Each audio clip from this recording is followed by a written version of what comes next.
ছাত্ৰ-ছাত্ৰীসকল আজিৰ পাঠত মই তোমালোকক ৰঘুনাথ চৌধুৰীদেৱৰ প্ৰশস্তি কবিতাটোৰ মূল পাঠৰ আলোচনা আগবঢ়াম। কবিতাটোৰ প্ৰথম স্তৱকটো তোমালোকে এতিয়া চোৱাচোন। প্ৰথম স্তৱকটোত আছে উষাৰ কুমকুম ৰাগে ৰঞ্জিলে বসুধা দশুদিশ উদ্ভাসিত কৰি নৱ কিশলয় দলে চামৰ ধুলাই প্ৰকৃতিক আনিলে সাদৰি। এতিয়া প্ৰথম স্তৱকটোত আমাক কি ক'লে যে উষাৰ কুমকুম ৰাগে। উষা মানে হৈছে ৰাতিপুৱা। এতিয়া তোমালোকৰ পাঠ্যপুথিত উষা শব্দটোৰ অৰ্থ সূৰ্য বুলি দিছে, কিন্তু প্ৰকৃততে উষা শব্দই সূৰ্যক নুবুজায়, ৰাতিপুৱা উষা মানে। গতিকে সেই ৰাতিপুৱাৰ কুমকুম হৈছে এবিধ প্ৰসাধন সামগ্ৰী। কুমকুম ৰাগে ৰঞ্জিলে বসুধা, ৰঞ্জিলে মানে ৰঙীন কৰিলে, আৰু বসুধা মানে হৈছে পৃথিৱী। এতিয়া প্ৰথম কবিয়ে আমাক কি বুলি কৈছে যে ৰাতিপুৱাৰ ৰঙীন পোহৰে পৃথিৱীখনক পোহৰাই তুলিলে। কেনেকৈ তুলিলে? দশুদিশ উদ্ভাসিত কৰি। দশুদিশ আমি 4টা দিশৰ কথা পাইছো, পূব, পশ্চিম, উত্তৰ, দক্ষিণ, আৰু এই 4 দিশৰ লগত বাকী অগ্নি, বায়ু, ঈশান, নৈৰিত, ঊৰ্ধ্ব আৰু অৰ্ধ, এই 6টা দিশ লগ লগাই মুঠ দিশৰ সংখ্যা হৈছে 10টা। সেই 10 দিশ উদ্ভাসিত কৰি অৰ্থাৎ সমস্ত জগত উজ্জ্বল কৰি ৰাতিপুৱাৰ ৰঙীন পোহৰেৰে পৃথিৱীখন পোহৰাই তুলিলে। নৱ কিশলয় দলে চামৰ ধুলাই। নৱ মানে নতুন, কিশলয় মানে হৈছে কুঁহিপাত, গজালি, কোঁহ ইত্যাদি। চামৰ ধুলাই, চামৰ শব্দৰ অৰ্থ হৈছে চুঁৱৰী পহুৰ নেজৰ নোমৰ মুঠা। গতিকে ধুলাই শব্দটোৰ অৰ্থ কৈছে বা দি। যে নৱ কিশলয় দলে অৰ্থাৎ কুঁহিপাত বিলাকে চামৰ ধুলাই, চামৰৰ যিদৰে বা দিয়ে তেনেকৈ কুঁহিপাত বিলাকে প্ৰকৃতিৰ সৌন্দৰ্যক বা দি যেন প্ৰকৃতিক আনিলে সাদৰি। আদৰি সাদৰি কি কৰিলে? প্ৰকৃতিক আগুৱাই আনিছে।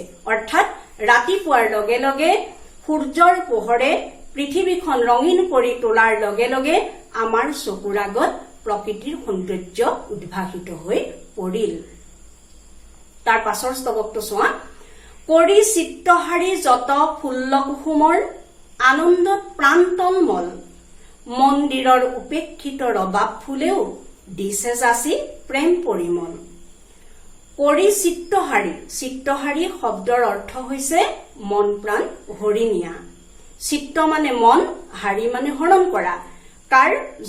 যত মানে যিমানবোৰ, ফুল্ল ফুলি থকা, কুসুমৰ, কুসুম শব্দৰ অৰ্থ হৈছে ফুল।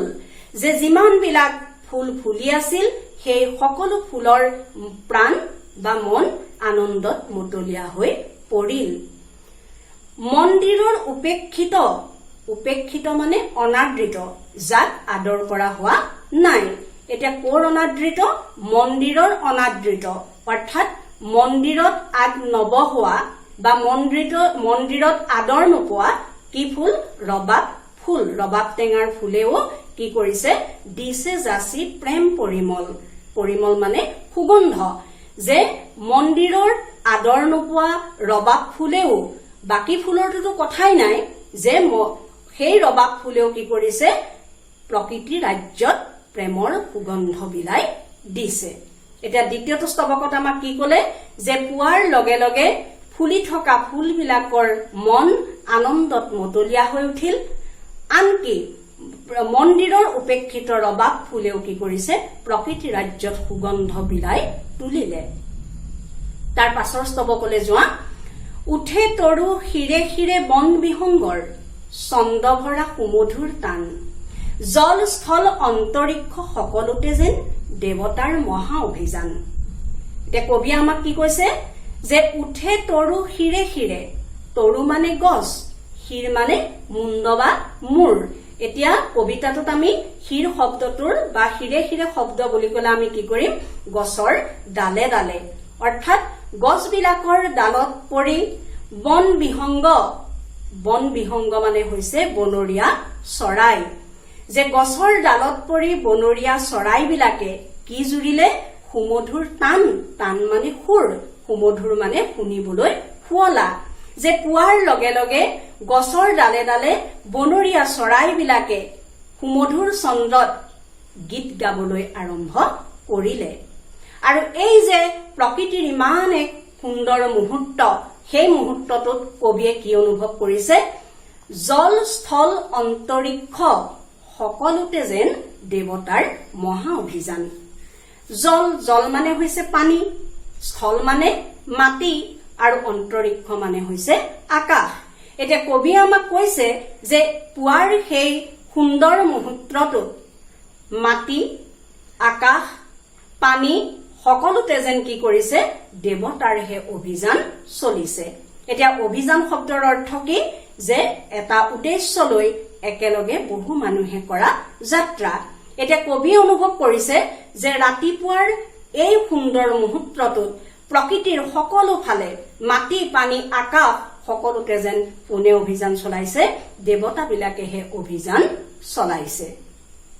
তাৰ পাছৰ স্তবকত চোৱা, কৰি দীৰ্ণ জৰাজীৰ্ণ পুঞ্জীভূত প্লেট, শেষ হল মহাকাল ৰাত্ৰি, উঠা হে ঋত্বিক ধ্যানী অমৃতৰ পুত্ৰ, উঠা যত মুক্তিপথত যাত্ৰী।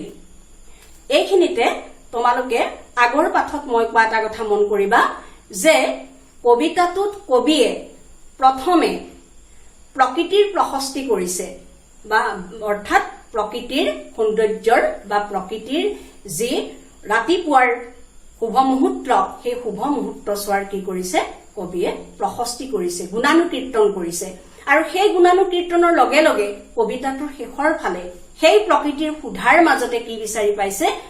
আমাৰ অনন্তজনৰ, আমাৰ নেদেখাজনৰ অস্তিত্ব কবিয়ে উপলব্ধি কৰিছে।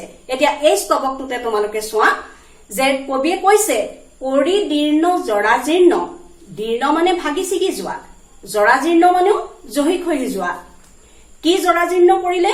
পুঞ্জীভূত, পুঞ্জীভূত মানে গোট খাই থকা, প্লেট মানে হৈছে মলিয়ন পানী। যে মলিয়ন পানীৰে থুপ খাই থকা বা মলিয়ন পানী গোট খাই থকা সেই কালৰাত্ৰিটো, কালৰাত্ৰি, আন্ধাৰ ৰাত্ৰি, আন্ধাৰ ৰাতি আঁতৰাই কি কৰিলে? সমগ্ৰ জগত কি হৈ গল? পোহৰাই তুলিলে। আৰু সেই সমগ্ৰ জগত যেনেকৈ পোহৰাই তুলিছে, এতিয়া আমাক কবিয়ে সেইখিনিতে কি কৰিছে? পৰম ঈশ্বৰৰ সন্ধান দিছে।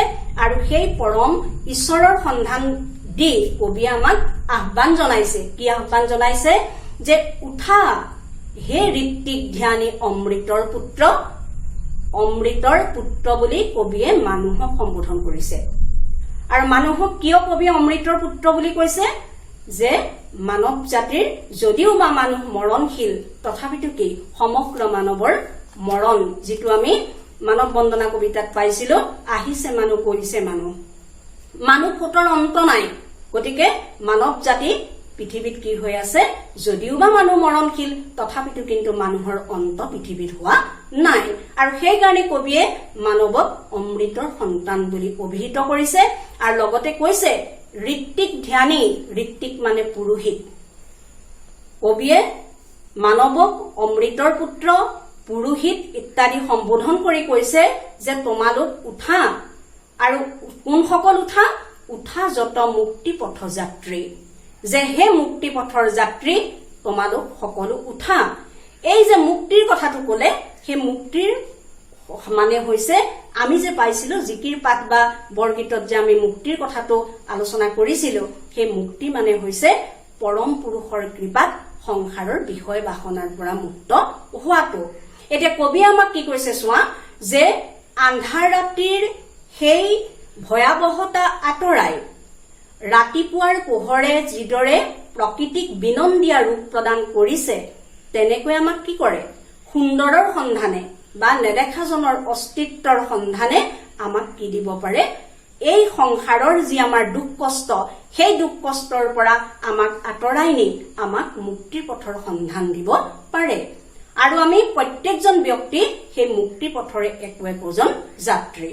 আৰু এতিয়া কবিয়ে আমাক আহ্বান জনাইছে যে এই প্ৰাকৃতিক সৌন্দৰ্যৰ মাজতেই নিহিত হৈ আছে পৰম পুৰুষৰ অস্তিত্ব। আৰু এতিয়া আমি কি কৰিব লাগে? সেই পৰম পুৰুষৰ অস্তিত্বক আমি উপলব্ধি কৰিব লাগে। শেষৰ স্তবকত কবিয়ে কৈছে চোৱা, মোহন কিচক বেনু অনাহত ছন্দে গাই মহামহিমৰ গান মোহত ৰন্দ্ৰালস তেজি উঠা ভক্তবৃন্দ সুন্দৰৰ কৰা ৰূপ ধ্যান। এতিয়া কবি আমাক কলে যে মোহন, মোহন মানে শুনিবলৈ শুৱলা। কি বেনু? কিচক বেনু। কিচক বেনু শব্দ তোমালোকৰ কিতাপত অৰ্থ দিয়া আছে কিচক বাঁহৰ পৰা তৈয়াৰ কৰা বেনু অৰ্থাৎ এবিধ বাদ্য।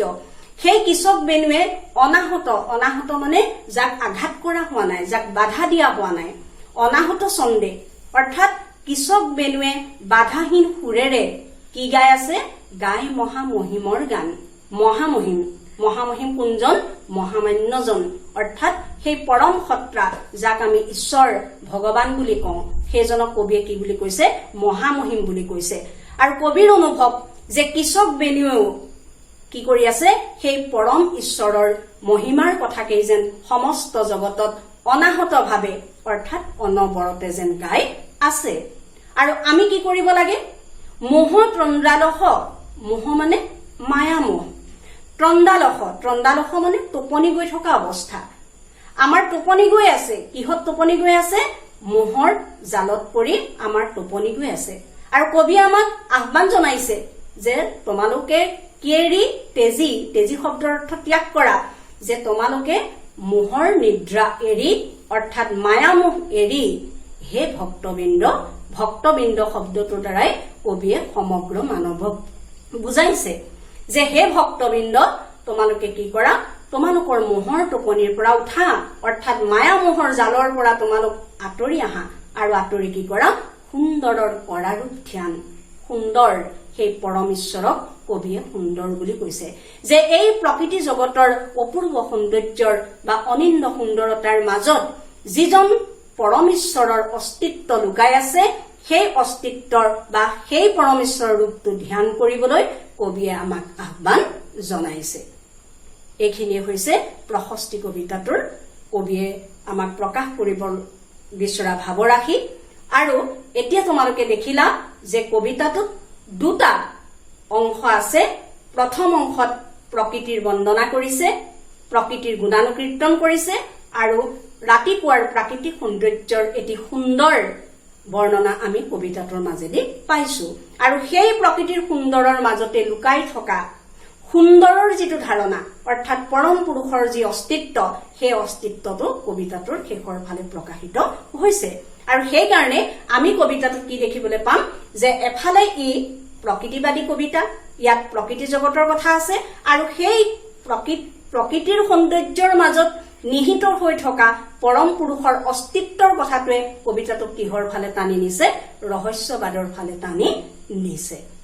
আৰু এনেধৰণে প্ৰশস্তি কবিতাটোত কবি চৌধাৰীদেৱে প্ৰাকৃতিক পৰিৱেশৰ মাজত বা প্ৰাকৃতিক সৌন্দৰ্যৰ মাজত পৰম ব্ৰহ্মৰ অস্তিত্বৰ সন্ধান কৰিছে আৰু সেই পৰম ব্ৰহ্মৰ ৰূপ ধ্যান কৰিবলৈ অৰ্থাৎ ভগৱানক ভক্তি কৰিবলৈ আমাক সকলোকে আহ্বান জনাইছে।